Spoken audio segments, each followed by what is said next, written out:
আর কিছু মনে করবেন না, আমি বিভিন্ন মাহফিলে যাচ্ছি, একটা কমন দৃশ্য দেখি এই কালেকশনের।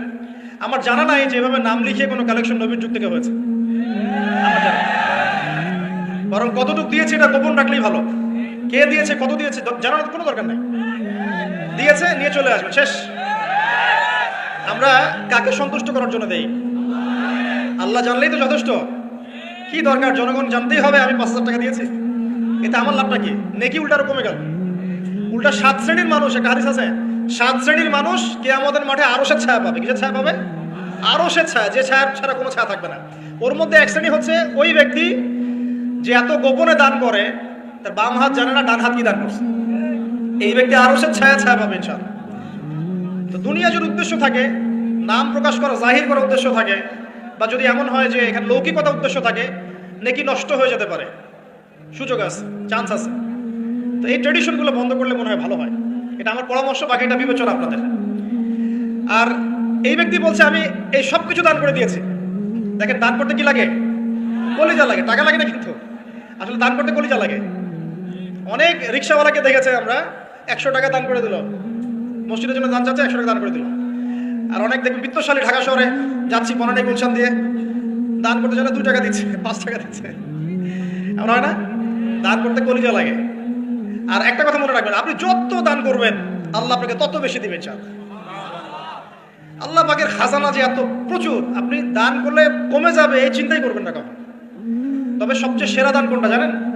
আপনার প্রয়োজন আছে এখন, এই প্রয়োজনের সময় দানটা হচ্ছে সেরা দান। এবং সবচেয়ে উত্তম খরচ কোনটা? সবচেয়ে উত্তম খরচ হচ্ছে আপনার পরিবারের পিছনে খরচ। আপনার পরিবারের পিছনে খরচটা আপনার সবচেয়ে শ্রেষ্ঠ খরচ।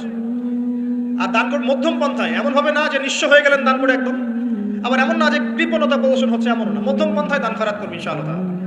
দোয়া কবুল করাতে হলে আপনাকে আগে হালাল রিজিক সার্চ করতে হবে, 1 নাম্বার। 2 নাম্বার, তাওহীদ চর্চা করতে হবে। শিরকের পাপে লিপ্ত থাকলে দোয়া কবুল হওয়া ডিফিকাল্ট। এবং সুন্নতের চর্চা করবে, বেদাতি আমল করলে দোয়া কবুল হওয়া ডিফিকাল্ট আছে। এর পাশাপাশি আমি কিছু অপশন বলে দিই। যখন দেখুন বৃষ্টি হচ্ছে, তখন দোয়া করবেন, দোয়া কবুল হবে ইনশাআল্লাহ। দোয়া করার আগে একবার বলবেন আলহামদুলিল্লাহ, কমপক্ষে একবার বলবেন আলহামদুলিল্লাহি রাব্বিল আলামিন, একবার কমপক্ষে। মানে প্রথমে আল্লাহর প্রশংসা করবেন, তারপর একবার দরুদ পড়বেন আল্লাহুম্মা সাল্লি আলা মুহাম্মাদ ওয়া সাল্লিম, তারপর হাত তুলে দোয়া শুরু করবেন। বৃষ্টি পড়ছে, দোয়া শুরু করে দেন, দোয়া কবুল হবে ইনশাআল্লাহ। আজান দিয়েছে, আজান এবং ইকামতের মাঝখানের সময়টা আছে, এই সময়টা কাজে লাগান, দোয়া কবুল হবে ইনশাআল্লাহ। নামাজে দাঁড়িয়েছেন, সেজদায় গিয়েছেন, সেজদায় দোয়া করেন, দোয়া কবুল হবে ইনশাআল্লাহ। প্রশ্ন করে অনেকে যে ভাই সেজদায় কি বাংলায় দোয়া করা যাবে? হ্যাঁ যাবে, যদি আপনার নামাজটা নফল নামাজ হয়। কোন নামাজ হয়? ফরজ নামাজে করবেন না, নফল নামাজে করতে পারেন ইনশাআল্লাহ। সেজদায় বান্দা আল্লাহর সবচেয়ে কাছাকাছি থাকে, এই সময়ে বেশি বেশি দোয়া করতে রাসূল সাল্লাল্লাহু আলাইহি ওয়াসাল্লাম তাগিদ দিয়েছেন। দোয়া করলে ডাইরেক্ট কবুল হবে ইনশাআল্লাহ।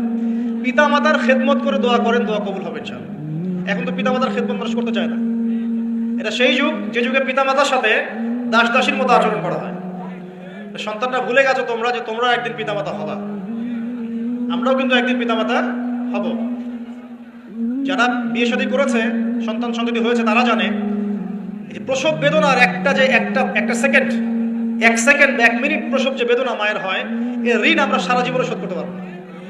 পারবেন? এ কারণেই মায়ের পায়ের নিচে জান্নাতের কথা বলা আছে।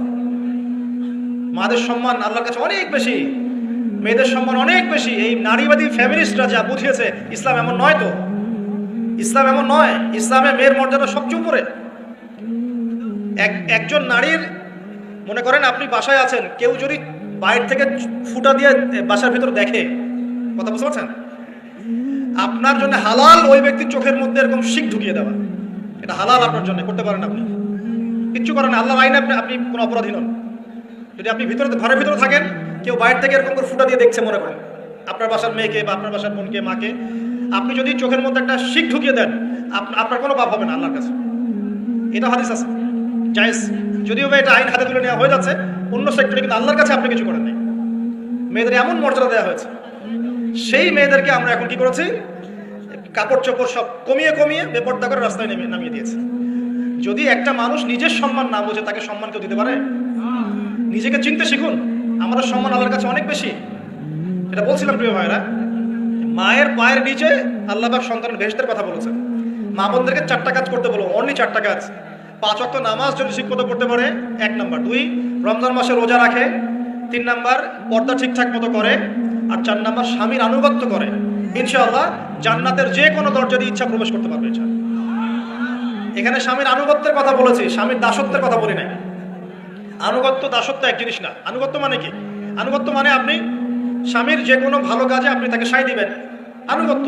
নামাজ পড়তে বলেছে নামাজ পড়তে হবে, পর্দা করতে বলেছে আপনি পর্দা করবেন, বেপর্দায় যাবেন আপনি যাবেন না, এটা আনুগত্য। দাসত্ব কি? দাসত্ব হচ্ছে যে সে ভালো মন্দ যাই বলুক আপনি শুনছেন, এটা দাসত্ব, এটা করবেন না।